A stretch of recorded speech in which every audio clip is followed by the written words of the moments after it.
Ngayon, nandito ako sa mataas na area ng Daguhoy taking pictures of the Sea of Clouds.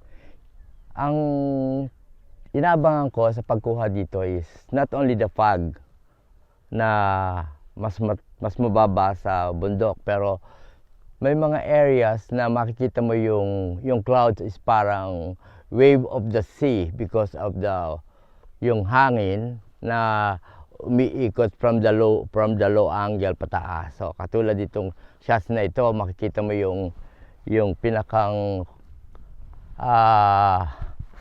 yung isang pictures na ito na kukunan ko ngayon, na makikita mo parang malaking waves of clouds taking from a higher vantage point.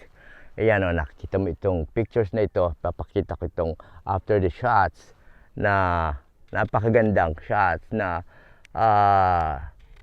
malalaking waves of clouds na tumataas yung pinakang tail. Ayan o, parang rough sea ang dating. Okay.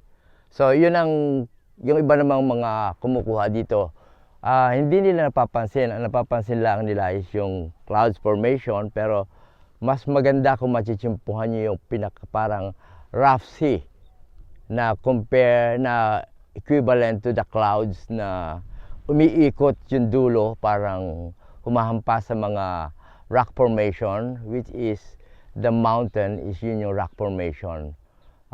Napakaganda pag ganito ang nakuha mo, dahil hindi basta bibihira yung nakakakita ng ganito. You have to be patient of waiting the proper timing of taking pictures like this.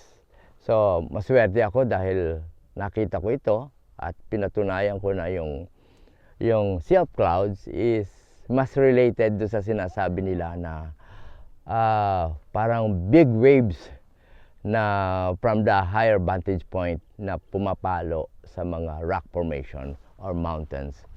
That's it. Thank you for this opportunity for taking pictures of in Daguhoy, the Sea of Clouds.